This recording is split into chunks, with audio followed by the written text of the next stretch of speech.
কোরবানির পরে আমাদের দেশে ঢাকা শহর, গ্রাম, বন্দর সব জায়গায় বিয়ে শাদীর একটা হিড়িক পড়ে। ওই যে গোস্ত পায়, এটা দিয়ে বিয়ে শাদীর একটা হিড়িক পড়ে। পাশাপাশি মেহমানদারিরও হিড়িক পড়ে। কেউ মেহমান হই, কেউ মেজবান হই। আমাদের দেশে আম কাঁঠালের মেহমানদারি হয়। আল্লাহ তাআলার ইচ্ছা এখন গোস্ত, আম কাঁঠাল সব একসাথে হয়ে গেছে। আম কাঁঠালেরও সিজন, আবার গোস্ত, সবগুলো একসাথে।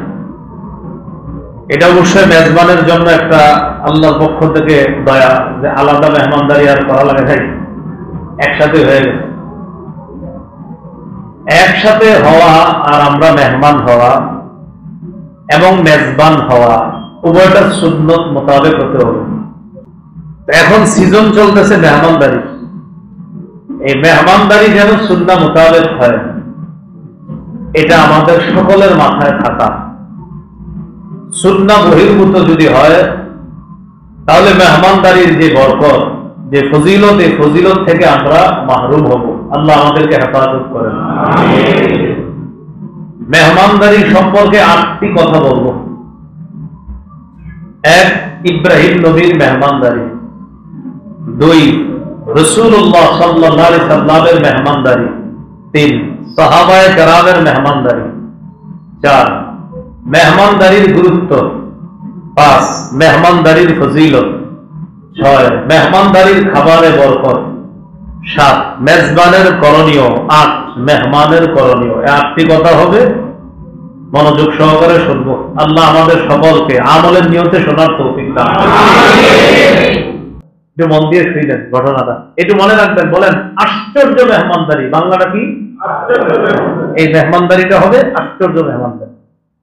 তো সাহাবী দাঁড়ায় বলছে, হুজুর, আমি আপনার মেহমানকে মেহমানদারি করবো। ঠিক আছে, নিয়ে যাও।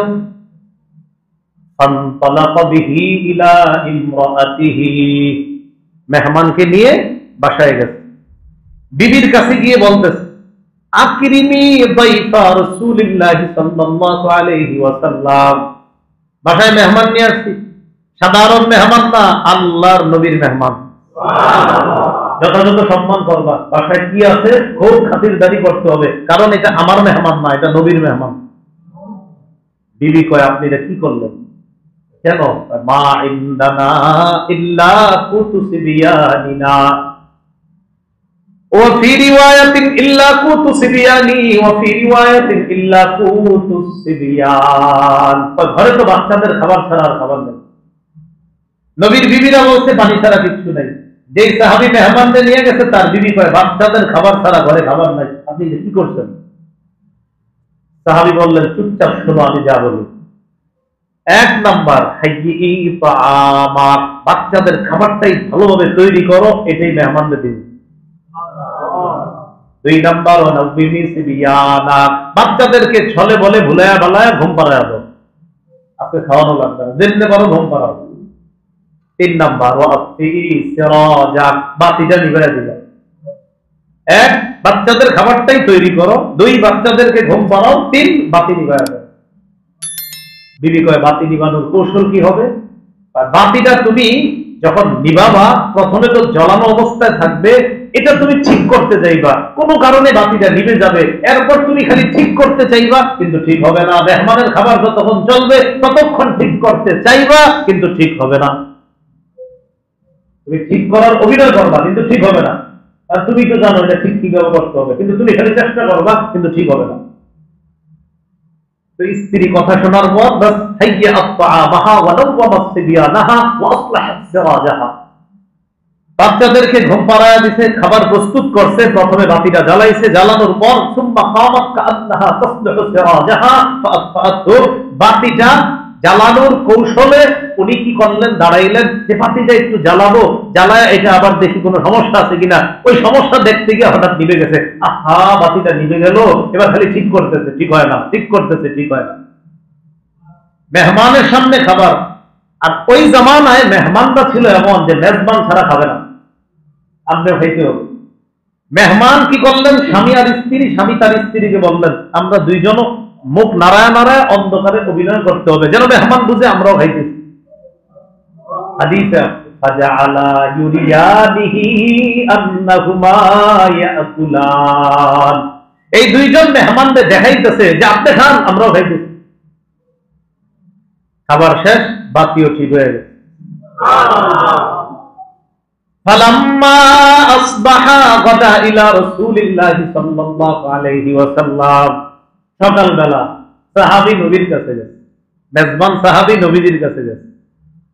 যাওয়ার পর আল্লাহ নবী তার দিকে তাকায় বললেন, লাকাদ আজিবাল্লাহুল লাইলা মিন সানিইকুমা বিদাইফিকুমাল লাইলা ওয়া ফি রিওয়ায়া দাহিকাল্লাহুল লাইলা। গত রাতে তুমি আর তোমার বিবি মেহমানদের যে মেহমানদারি করেছো, আল্লাহ এত খুশি হয়েছে যে তোমাদের মাখলুকের কর্মকাণ্ডে খালেক হেসে দিয়েছেন। মাখলুকের কর্মকাণ্ডে খালেক হাসছে, মাখলুকের কর্মকাণ্ডে খালেক হাসে দিচ্ছে, খুশিতে খালেক হাসে দিচ্ছে। শুধু তাই না, তোমাদের ব্যাপারে কোরআনে আয়াত নাযিল করেছে, সূরা হাশরের 9 নম্বর আয়াত, ওয়ায়ুসিরুনা আলা আনফুসিহিম ওয়ালাউ কানা বিহিম খাসাসা। সাহাবায়ে কেরামের অভ্যাস ছিল এমন, তারা নিজেদের প্রয়োজন থাকা সত্ত্বেও অন্যদেরকে নিজেদের উপর তারা প্রাধান্য দিত। তাদের এই সুন্দর অভ্যাসের কথা আল্লাহ কোরআনে আয়াতের মাধ্যমে কিয়ামত পর্যন্ত সব মুসলমানদেরকে জানায়। এই হলো সাহাবীদের আশ্চর্য এক মেহমানদারি, আপনাদেরকে শোনাইলাম। সাহাবীদের মেহমানদারি কেমন ছিল আরেকটা শুনেন। ইবনে আবি দুনিয়া অনেক বড় মুহাদ্দিস, তার কিতাবের 20 নম্বর হাদিস, মুহাম্মদ ইবনে সিরিন রাহমাতুল্লাহি আলাইহি থেকে বর্ণনা, তিনি বলেন, মসজিদে নববীতে নবীর প্রতিষ্ঠিত একটা মাদ্রাসা আছে, মাদ্রাসাতুস সুফা। মক্কায় একটা প্রতিষ্ঠিত মাদ্রাসা ছিল, এটার নাম দারুল আরকাম। আর মসজিদে নববীতে একটা মাদ্রাসা, মাদ্রাসাতুস সুফা। এই মাদ্রাসাতুস সুফার ছাত্ররা হলো আসহাবুস সুফা বা আহলুস সুফা। ওই মাদ্রাসারই শ্রেষ্ঠ একজন ছাত্রের নাম আবু হুরায়রা রাদিয়াল্লাহু তাআলা, যিনি নবীর ক্লাসে মাত্র 3 বছর বসতে পারতেন। কয় বছর? 3 বছর। কিন্তু সব সাহাবীর চেয়ে হাদিস তিনি বেশি বলতেন। সাহাবীরা ওই যুগে প্রশ্ন করছে, কি আবু হুরায়রা, তুমি তো নবীর সাথে ছিলা 3 বছর, এত হাদিস বলো কিভাবে? 3 বছর থাকলেও আলা মিলকি বাতনি, পেটে বাতে করে থাকতাম, নবী খাইলে আমি খাইতাম, নবী না খাইলে আমি খাইতাম না, তো ক্লাস মিস করতাম না। আবু হুরায়রা রাদিয়াল্লাহু তাআলা ওই মাদ্রাসারই ছাত্র। আহলুস সুফা যারা, আসহাবুস সুফা যারা হজে যাবেন বা উমরায় যাবেন, যারা গিয়েছেন আলহামদুলিল্লাহ, যারা যেতে পারেন আল্লাহ সকলকে যাওয়ার তৌফিক দান করুন। মদিনার মসজিদে দেখবেন পিতলের কালারের একটা শিকল দিয়ে ছোট্ট করে একটা রাউন্ড দেওয়া আছে।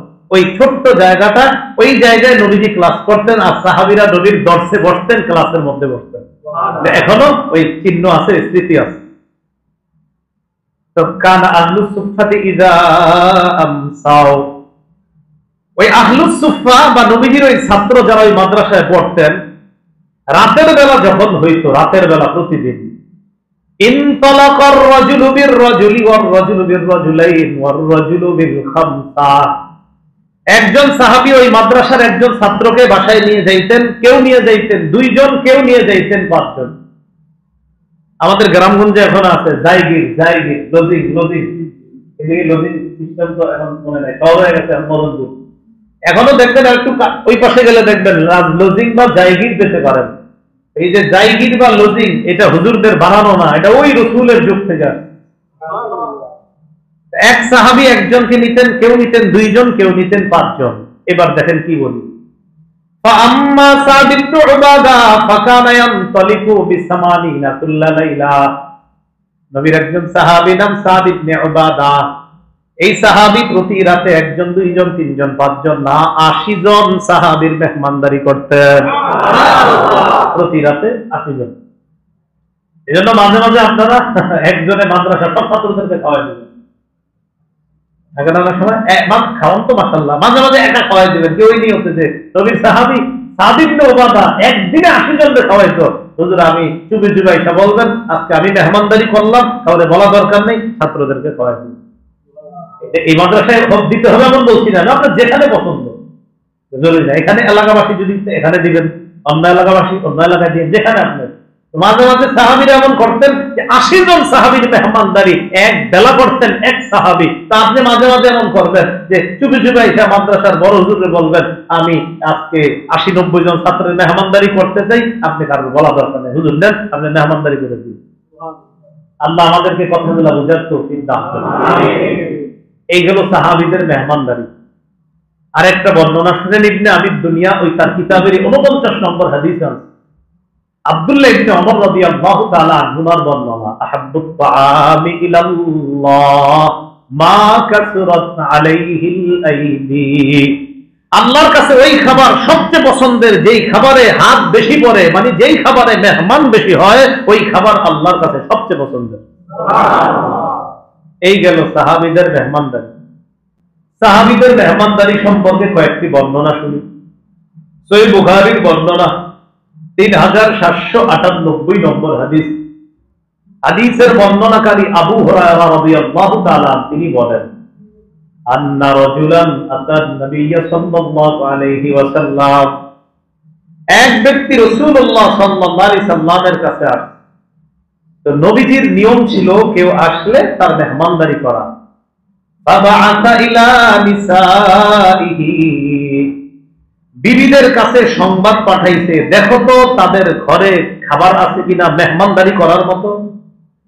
সব বিবিদের ঘর তালাশ করে সংবাদদাতা নবীর কাছে এসে জানাইলেন, ফাকুলনা মা ইনদানা ইল্লাল মা, সব বিবিরা জানাইলেন আমাদের ঘরে পানি ছাড়া কিছু নেই। কি ছাড়া? সবার ঘরে পানি। এখান থেকে একটা বিষয় বুঝা, নবীর বিবিগণ কত সহজে জবাব দিয়ে দিচ্ছে আমাদের ঘরে পানি আছে, আর নবীও কত সহজে জবাবটা নিয়ে নিছে। কারণ নবীর ঘরে সাধারণত এগুলোই থাকতো, কখনো পানি আর কখনো খাবার থাকলে সর্বোচ্চ 1-2টা খেজুর। বিবি বলতেছে আমাদের ঘরে তো আজকে পানি ছাড়া কিছু নাই, সবার একই জবাব। এবার একটু ভাবেন তো যে নবীর সব বিবিরা তার মানে ওই অক্তে শুধু পানি খেয়েই তাদের জীবন যাপন চলছে ওই অক্তে, এটা নিশ্চিত। নবীজি এবার একটা ঘোষণা করলেন সাহাবীদের সামনে, মাইয়াযুম্মু হাযা আও ইউদিফু হাযা, তোমাদের মধ্যে কে আছে আমার এই মেহমানকে মেহমানদারি করবা? সাহাবীদেরকে বললেন। ফাকালা রাজুলুম মিনাল আনসার আনা ইয়া রাসূলুল্লাহ, এক আনসারী সাহাবী বললেন, হুজুর আমি আপনার মেহমানের মেহমানদারি করব। সুবহানাল্লাহ। মুহাদ্দিসিনে কেরাম লিখছেন এই আনসারী সাহাবী আবু তালহা রাদিয়াল্লাহু তাআলা। কে বলেন তো? আবু তালহা। প্রথম কথা, মেহমানদারি ইব্রাহিম নবীর সুন্নাত। সূরা জারিয়াতের 24 থেকে 27 নম্বর আয়াতে আল্লাহ তাআলা বলেন, হাল আতাকা হাদিসু দাইফি ইব্রাহিমাল মুকাররামিন, আপনার কাছে কি ইব্রাহিম নবীর সম্মানিত মেহমানদের বৃত্তান্ত এসেছে? ইয দাখালু আলাইহি ফাকালু সালামা, সম্মানিত মেহমানগণ যখন ইব্রাহিম নবীর কাছে প্রবেশ করলেন তখন তারা বললেন সালাম, আপনার প্রতি শান্তি বর্ষিত হোক। ক্বালা সালাম, ইব্রাহিম নবী জবাবে বললেন আপনাদের প্রতিও শান্তি বর্ষিত হোক। কওমুম মুনকারুন, তিনি তাকায় দেখলেন এরা তো অপরিচিত মানুষ, এরা কারা? তো অপরিচিত কোন মেহমান দেখলে ইব্রাহিম নবীর নিয়ম ছিল তাড়াতাড়ি খাবারের আয়োজন করে তাদেরকে মেহমানদারি করতেন। ফারাগা ইলা আহলিহি ফাজাআ বিইজলিন সামিন, তিনি দ্রুত তার পরিবারের কাছে গেলেন, একটা গরুর বাচ্চা ভাজি করে তাড়াতাড়ি মেহমানদের সামনে উপস্থিত করে ফাকাররাবাহু ইলাইহিম, তাদের সামনে পেশ করলেন। একদম গরু বাচ্চা ভাজি করে নিয়ে আসে। তাফসীরের কিতাবে আসছে তাকায় দেখে ওই খাবার মেহমানরা খায় না। তো মেহমানরা যখন খাবার খায় না ইব্রাহিম নবী চিন্তিত হয়ে গেলেন, তাদেরকে বললেন আলা তাকুলুন, কি ব্যাপার খান না কেন? খাবেন না আপনারা? খাইতেছেন না কেন? মেহমানরা কোনো জবাব দেয় না। ফাআউজাসা মিনহুম খীফা, মনে মনে ভয় পেয়ে গেছে, এরা কারা? মেহমানরা বুঝতে পারছে যে ইব্রাহিম নবী আমাদেরকে ভয় পেয়ে গেছে। এবার মেহমানরা ইব্রাহিম নবীকে সান্ত্বনা দিয়ে বললেন, আপনি ভয় পাবেন না, চিন্তার কারণ নাই। আমরা আপনার কাছে এসেছি, আমরা দুনিয়ার মানুষের মতো মেহমান না, আমরা আল্লাহর পক্ষ থেকে প্রেরিত ফেরেশতা। দুটি উদ্দেশ্যে তারা এসেছে। এক, ইব্রাহিম নবীর বড় বিবি সারা আলাইহিস সালাতু ওয়াস সালামকে ইসহাক নামে একটা পুত্র সন্তানের সুসংবাদ দেওয়ার জন্য এসেছে। দুই, ইব্রাহিম নবীর ভাতিজা লূত আলাইহিস সালাতু ওয়াস সালামকে ওনার জাতি ভালোভাবে, কঠিনভাবে, বিভিন্নভাবে নির্যাতন করত, কথা দিয়ে, কর্ম দিয়ে, প্রেশার দিয়ে তাকে সবসময় পেরেশান রাখত লূত নবীকে। এই জাতি বড় বড় 10টা অপরাধ করত। এর মধ্যে একটা অপরাধ ছিল সমকামিতা। এই অপরাধের কারণে ফেরেশতারা আসছে ওই জাতিকে ধ্বংস করার জন্য। তো ইব্রাহিম নবীর ভাতিজা লূত নবীর জাতিকে ধ্বংস করতে আসছে তারা। এই দুই উদ্দেশ্যে তারা আসছে। আমাদের আলোচ্য বিষয় আমরা থাকি, পরবর্তীতে ওইদিকে না যায়। আমরা শুধু এতটুকু, মেহমানদেরকে দেখলেন, তিনি মেহমানদের সামনে দ্রুত খাবার পরিবেশন করলেন। হাদিসে আছে রাসূলুল্লাহ সাল্লাল্লাহু আলাইহি সাল্লাম বলেন, কানা আউওয়ালা মান দাইয়াফা দাইফা ইব্রাহিম আলাইহিস সালাতু ওয়াস সালাম। পৃথিবীতে সর্বপ্রথম মেহমানদারির প্রচলন করেছেন যেই নবী, তিনি হলেন ইব্রাহিম আলাইহিস সালাতু ওয়াস সালাম। সুবহানাল্লাহ। এই গেল আমাদের আলোচনার 1 নম্বর আলোচনা, মেহমানদারি ইব্রাহিম নবীর সুন্নত। 2, আমাদের নবীর মেহমানদারি। আমাদের নবীর নবুয়ত প্রকাশ ঘটার আগে থেকেই নবীজি মেহমানদারি করতেন। আল্লাহ যখন নবুয়তের প্রকাশ ঘটাননি, এর আগে থেকেই নবীজির অনেক ভালো অভ্যাসের মধ্যে এই ভালো একটা অভ্যাস ছিল, নবীজি মেহমানদারি করতেন। সহিহ বুখারীর 3 নম্বর হাদিস, একদম শুরু দিকে। হেরা গুহায় গিয়ে তিনি নির্জনতা অবলম্বন করতে লাগলেন। হাদিসের ভাষ্য অনুযায়ী 1 মাস, তাফসীরের ভাষ্য অনুযায়ী 6 মাস। জিবরিল আমিন আসার পরে বললেন, ইকরা, পড়েন। নবীজি জবাব দিলেন, মা আনা বিকারিইন, আমি পড়তে পারি না। ফাগাত্তানি, জিবরিল আমাকে চাপ দিস, হাত্তা বালাগা মিন্নিল জাহদ, আমার প্রচন্ড কষ্ট হয়েছে। চাপ দেওয়ার পরে এত কষ্ট হয়েছে, মনে হচ্ছিল সব বের হয়ে যাবে ভিতরে। তুম্মা আরসালানি, এরপর আবার আমাকে ছেড়ে দিছে। আমার ভিতরের যে কষ্টটা দূর হয়ে গেছে, হালকা অনুভব করতে লাগলাম। জিবরিল আমিন আমাকে বললেন, ইকরা, পড়েন। আমি বললাম, মা আনা বিকারিইন, আমি পড়তে পারি না। সুম্মা গাত্তানি সানিয়া, দ্বিতীয়বার আবার চাপ দিছে, আমার প্রচন্ড কষ্ট হয়েছে। তুম্মা আরসালানি, আবার আমাকে ছেড়ে দিছে। ছেড়ে দেওয়ার পর হালকা অনুভব করলাম, আবার আমাকে বললেন, ইকরা, পড়েন। আমি বললাম, মা আনা বিকারিইন, পড়তে পারি না। এইভাবে কয়েকবারের পর আমাকে বললেন, ইকরা বিসমি রাব্বিকাল্লাযী খালাক, পড়েন রবের নামে যিনি সৃষ্টি করেছেন। এই কথা বলার সাথে সাথে আমার জবানে সূরা আলাকের 5টি আয়াত উচ্চারণ আল্লাহ সহজ করে দিলেন। সুবহানাল্লাহ। এই আয়াত নিয়ে নবীজি পরিবারের কাছে ফিরে আসলেন। হাদিসের ভাষ্য, ফারাজা বিহা ইয়ারদুফু ফুআদু, আয়াত নিয়ে পরিবারের কাছে আসলেন, অন্তর কাঁপতেছে ভয়ে। আমি কি দেখলাম? জিবরিল আমিন দেখছে অনেক বড় পাখা, ডানা, এগুলা দেখছে। নবীজি ভয় পাইতেছে, অন্তর কাঁপতেছে। বাসায় গেছে, যাওয়ার পর পরিবারের সদস্যদেরকে বললেন, জাম্বিলুনি জাম্বিলুনি, আমাকে কাপড় দিয়ে ঢাকো, চাদর দিয়ে ঢাকো, কম্বল দিয়ে ঢাকো, বস্ত্রাবৃত করো তাড়াতাড়ি আমাকে। ফাজাম্মালুহু, তারা তাকে কাপড় দিয়ে ঢাকলেন, কম্বল দিয়ে ঢাকলেন। ঢাকার পর সুম্মা ক্বালা লি খাদিজাতা আও আখবারাহা খাবারা, খাদিজা রাদিয়াল্লাহু তাআলা আনহাকে পুরো ঘটনা শোনাইলেন নবীজি। শোনানোর পর বললেন, খাদিজা, লাকাদ খাশিতু আলা নাফসি, আমি নিজের উপর আশঙ্কা করতেছি, আমার ভয় হচ্ছে, আমার নিজের ব্যাপারে আমি আশঙ্কা করতেছি, আমার ভয় হইতেছে, আমার সাথে এগুলো কি হচ্ছে। খাদিজাতুল কুবরা রাদিয়াল্লাহু তাআলা আনহা জবাব দিলেন, কাল্লা ওয়াল্লাহ মা ইউখজিকাল্লাহু আবাদা, কখনো না, আল্লাহর কসম, আল্লাহ আপনাকে কখনো লাঞ্ছিত করবেন না। কেন করবে না? আপনার মাঝে কিছু গুণ আছে, এই গুণ থাকার কারণে আমি খাদিজা শপথ করে বলতেছি আল্লাহ আপনাকে লাঞ্ছিত করবেন না। এক নম্বর, ইন্নাকা লাতাসিলুর রাহিম, আপনি রক্তের সম্পর্ক রক্ষা করেন। দুই নম্বর, ওয়া তাহমিলুল কাল্লা, অসহায় দুস্থদের বোঝা বহন করেন। তিন নম্বর, ওয়া তাকসিবুল মা'দুম, নিঃস্বদের সহযোগিতা করেন। চার নম্বর, ওয়া তাকরিম দাইফা, আপনি মেহমানদারি করেন। আপনি কি করেন? মেহমানদারি।